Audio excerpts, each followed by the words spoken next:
Radhe Radhe friends. कहते हैं कि लट्टू गोपाल जीवंत हैं और उनकी सेवा हर कोई करना चाहता है, लेकिन बिना लट्टू गोपाल की मर्जी के कोई भी उनकी सेवा का मौका नहीं पा सकता है। और जिससे वह अपनी सेवा कराना चाहते हैं उसके घर में स्वयं किसी न किसी रूप में विराजित हो जाते हैं। तो कहते हैं कि अगर लट्टू गोपाल आपके घर में हैं तो आपके घर में कभी भी किसी चीज़ की कमी नहीं हो सकती है, क्योंकि वह अपने आने से पहले ही उस घर में सारी व्यवस्था कर देते हैं, जिससे किसी भी व्यक्ति को उनकी पूजा अर्चना बोझ न लगे। आज हम आपको लट्टू गोपाल की एक सच्ची घटना सुनाने जा रहे हैं।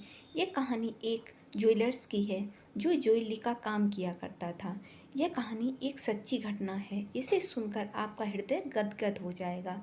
वीडियो पूरा देखें और कथा अगर पसंद आए तो प्लीज़ चैनल को लाइक करें, सब्सक्राइब करें और हमारे चैनल को सपोर्ट करें और कमेंट बॉक्स में राधे राधे लिखना लट्टू बिल्कुल। गोपाल की एक सच्ची घटना। आज हम आपको एक कहानी सुनाने जा रहे हैं। यह लट्टू गोपाल की एक सच्ची घटना है। कमल किशोर नाम का एक व्यक्ति था जो सोने और हीरे जवाहरात बनाने और बेचने का काम करता था। उसकी दुकान से बने हुए गहने दूर दूर तक मशहूर थे। लोग दूसरे शहरों से भी कमल किशोर की दुकान के गहने लेने और बनवाने आते थे। चाहे हाथों के कंगन हों, चाहे गले का हार हो, चाहे कानों के कुंडल हों, उनमें हीरे और सोने की बहुत सुंदर मीनाकारी होती थी। सब देखने वाले देखते ही रह जाते थे। इतना बड़ा कारोबार होने के बावजूद भी कमल किशोर बहुत ही शांत और सरल स्वभाव वाला व्यक्ति था। उसको इस माया का कोई रंग नहीं चढ़ा था। एक दिन उसका कोई मित्र उसकी दुकान पर आया जो अपनी पत्नी सहित वृंदावन धाम से होकर वापस आ रहा था। तो उसने सोचा कि चलो थोड़ा सा प्रसाद अपने मित्र कमल किशोर को भी देता चलूं। उसकी दुकान पर जब वह पहुंचा तब कमल किशोर का एक कारीगर एक सोने और हीरे जड़ित बहुत सुंदर हार बनाकर कमल किशोर को देने के लिए आया था। कमल किशोर उस हार को देख ही रहा था। उसका मित्र उसकी दुकान पर पहुंचा। कमल किशोर का मित्र अपने हाथ साथ वृंदावन से एक बहुत ही सुंदर लट्टू गोपाल, जिनका स्वरूप अत्यंत मनमोहक था, साथ लेकर आया था। जब उसका मित्र दुकान पर बैठा तो उसने उसकी गोद में लट्टू गोपाल जी को विराजमान कर दिया। कमल किशोर लट्टू गोपाल जी के मनमोहक रूप और सौंदर्य को देखकर अत्यंत आनंदित हुआ। उसने अपने हाथ में पकड़ा हुआ हार उस लट्टू गोपाल के गले में पहना दिया और अपने मित्र से कहने लगा कि देखो तो सही, इस हार की शोभा लट्टू गोपाल के गले में पड़ने से कितनी ज़्यादा बढ़ गई है। उसका मित्र और कमल किशोर आपस में बातें करने लगे। बातों ही बातों में उसका मित्र लट्टू गोपाल का हार सहित लेकर चला गया। दोनों को ही पता न चला कि हार लट्टू गोपाल के गले में ही पड़ा रह गया है।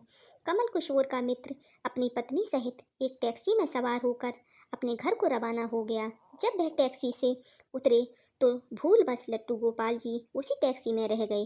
टैक्सी वाला आदमी एक गरीब आदमी था जिसका नाम बाबू था, जो कि दूसरे शहर से यहाँ अपने परिवार का पालन पोषण करने के लिए टैक्सी चलाता था और वह टैक्सी लेकर काफ़ी आगे निकल चुका था। जब उसको अपने घर वापस जाना था, जो कि दूसरे शहर में था, जब टैक्सी लेकर बाबू अपने घर पहुंचा तो उसने जब अपनी टैक्सी की पिछली सीट पर देखा तो ध्यान लट्टू गोपाल जी पर पड़ा, जो कि बड़े शाही तरीके से पिछली सीट पर गले में हार धारण करके सुंदर सी पोशाक पहनकर हाथ में बांसुरी पकड़े हुए पसर कर बैठे हुए थे। बाबू यह देखकर एकदम घबरा गया कि यह लट्टू गोपाल जी किसके हैं, लेकिन अब वह दूसरे शहर से अपने शहर जा चुका था, जो कि काफ़ी दूर था और वह सवारी का घर भी नहीं जानता था। तो वह दुविधा में पड़ गया कि क्या करे, लेकिन फिर उसने पूरी श्रद्धा से हाथ धोकर लट्टू गोपाल जी को उठाया और अपने घर के अंदर ले गया। जैसे ही उसने घर के अंदर प्रवेश किया, उसकी पत्नी ने उसके हाथ में पकड़े लट्टू गोपाल जी को देखा।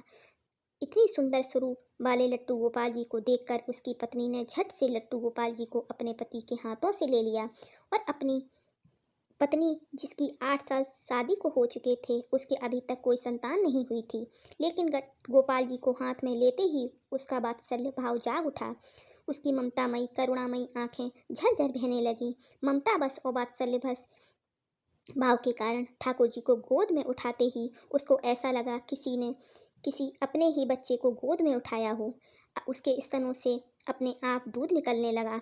अपनी ऐसी दशा देखकर बाबू की पत्नी मालती बहुत हैरान हुई। उसने कसकर गोपाल जी को अपने सीने से लगा लिया और आंखों में आंसू बहाती बोलने लगी, अरे बाबू, तुम नहीं जानते कि तुम आज मेरे लिए कितना अमूल्य रत्न लेकर आए हो। बाबू कुछ समझ नहीं पा रहा था कि मेरी पत्नी को अचानक से क्या हो गया है, लेकिन उसकी पत्नी तो जैसे बाबरी सी हो गई थी। वह गोपाल जी को जल्दी जल्दी अंदर ले गई, उससे बातें करने लगी। अरे लल्ला, इतनी दूर से आए हो, तुम्हें भूख लगी होगी। और उसने जल्दी जल्दी मधु और घी से बनी चूरी बनाकर और दूध गर्म करके ठाकुर जी का भोग लगाया। उधर कमल किशोर ने जब अपनी दुकान पर हार को ना देखा तो उसको याद आया कि हार तो ठाकुर जी के गले में ही रह गया। तो उसने अपने मित्र को संदेश भेजा। तो मित्र ने आगे से जवाब दिया, अरे मित्र, वह माखन चोर चितचोर हार सहित खुद ही चोरी हो गया। मैं तो खुद इतना परेशान हूँ। कमल किशोर अब थोड़ा सा परेशान हो गया कि इतना कीमती हार न जाने कहाँ चला गया। मुझे तो लाखों का नुकसान हो गया। लेकिन फिर भी उसने अपने सरल स्वभाव के कारण अपने मित्र को कुछ नहीं कहा और अपने मन में सोचा कि कोई बात नहीं, मेरा हार तो ठाकुर जी के ही अंग लगा है। अगर मेरी भावना सच्ची है तो ठाकुर जी उसको पहने रखें। और उधर बाबू और उसकी पत्नी मालती दिन रात ठाकुर जी की सेवा करते। अब तो मालती और बाबू को लट्टू गोपाल जी अपने बेटे जैसे लगने लगे। लट्टू गोपाल जी की कृपा से मालती के घर एक बहुत ही सुंदर बेटी ने जन्म लिया। इस बात का श्रेय वह लट्टू गोपाल जी को देते हैं। यह हमारा बेटा है और यह मेरी बेटी हुई है। अब हमारा परिवार पूरा हो गया। मालती लट्टू गोपाल जी को इतना स्नेह करती थी कि रात को उठ उठ कर देखने जाती कि लट्टू गोपाल जी को कोई कष्ट तो नहीं है। ऐसे ही एक दिन कमल किशोर व्यापार के सिलसिले में दूसरे शहर को गया जहाँ पर बाबू रहता था, लेकिन दुर्भाग्यवश वह वो उस शहर में पहुँच तो गया, अचानक इतनी जोर से बारिश हो गई कि कमल किशोर को जहाँ पहुँचना था वहाँ पहुँच ना सका। तब वह वहाँ बाबू अपनी टैक्सी लेकर आ गया और उसने परेशान कमल किशोर को पूछा, बाबू जी, आप यहाँ क्यों खड़े हो? बारिश तो रुकने वाली नहीं है, सारे शहर में पानी भर गया है, आप अपनी मंजिल तक ना पहुँच पाओगे और ना ही कहीं और रुक पाओगे। मेरा घर पास ही में, अगर आप चाहो तो मेरे घर आकर रह सकते हो। कमल किशोर, जिसके पास सोने और हीरे के काफ़ी गहने थे, वह अचानक टैक्सी वाले के साथ जाने के लिए थोड़ा घबरा सा गया, लेकिन फिर उसके पास कोई और चारा भी न था और वह बाबू के घर उसके साथ टैक्सी में चला गया। घर पहुंचते ही बाबू ने मालती को आवाज़ दी, आज हमारे घर मेहमान आए हैं, उनके लिए खाना बनाओ। कमल किशोर ने देखा कि बाबू का घर एक बहुत छोटा सा लेकिन व्यवस्थित ढंग से सजा हुआ था। घर में अजीब तरह के इत्र की खुशबू आ रही थी जो इसके हृदय को आनंदित कर रही थी। जब मालती ने उसको भोजन परोसा तो कमल किशोर को उसमें अमृत जैसा स्वाद आया। उसका ध्यान बार बार उस दिशा की तरफ जा रहा था जहाँ ठाकुर जी विराजमान थे। वहाँ से उसको एक अजीब तरह का प्रकाश नजर आ रहा था। तो हार कर कमल किशोर ने पूछा बाबू को कि अगर आपको कोई ऐतराज नहीं है तो आप बता सकते हैं कि उस दिशा में क्या रखा है, मेरा ध्यान उनकी तरफ आकर्षित हो रहा है। तो बाबू और मालती ने एक दूसरे की तरफ मुस्कुराते हुए कहा कि वहाँ पर तो हमारे घर के सबसे अहम सदस्य लट्टू गोपाल जी विराजमान हैं। तो कमल किशोर ने कहा, क्या मैं उनके दर्शन कर सकता हूँ? तो मालती उसको उस कोने में ले गई जहाँ पर लट्टू गोपाल जी विराजमान थे। कमल किशोर लट्टू गोपाल जी को और उनके गले में पड़े हार को देखकर एकदम हैरान हो गया। यह तो वही लट्टू गोपाल हैं और वह वही हार है जो मैंने अपने मित्र के लट्टू गोपाल जी को पहनाया था। कमल किशोर ने बड़ी विनम्रता से पूछा कि यह लट्टू गोपाल जी तुम कहाँ से लाए हो? बाबू, जिसके मन में कोई छल कपट नहीं था, उसने कमल किशोर को सारी बात बता दी।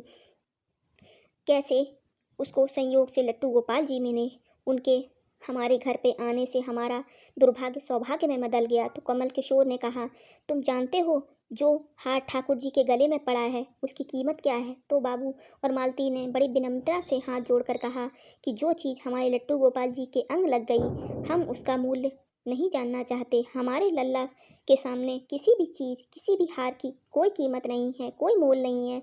जो कमल किशोर एकदम से चुप हो गया और उसने मन में सोचा कि चलो अच्छा है, मेरा ठाकुर जी ने अपने हार अपने अंग लगाया हुआ है। अगले दिन वह जब वह वहाँ से चलने को तैयार हुआ और बाबू उनको टैक्सी में लेकर उनकी मंजिल तक पहुँचाने गया, जब कमल किशोर टैक्सी से उतरा और जाने लगा तभी बाबू ने उनको आवाज़ लगाई और कहा, जरा रुको, यह आपका कोई सामान हमारी टैक्सी में रह गया है। लेकिन कमल किशोर ने कहा, मैंने तो यहाँ कुछ नहीं रखा। लेकिन बाबू ने कहा कि यह बैग तो आपका ही है। जब कमल किशोर ने उसको खोल कर देखा तो उसमें बहुत सारे पैसे थे। कमल किशोर एकदम हक्का बक्का रह गया कि यह तो इतने पैसे हैं जितनी कि उस हार की कीमत भी नहीं है। उनकी आंखों में आंसू आ गए। जब तक मैंने निश्चल भाव से ठाकुर जी को वह हार धारण करवाया था, तब तक उन्होंने पहने रखा। मैंने उनको पैसों का सुनाया तो उन्होंने मेरा अपमान तोड़ने के लिए मुझे पैसे दे दिए। वह ठाकुर जी से क्षमा मांगने लगा, लेकिन अब वो कर भी क्या सकता था। इसलिए हमारे अंदर ऐसे भाव होने चाहिए कि हम में अहंकार ना होकर विनम्रता होनी चाहिए, और ठाकुर जी जैसा चाहते हैं वैसा ही होता है। हम तो निमित्त मात्र हैं।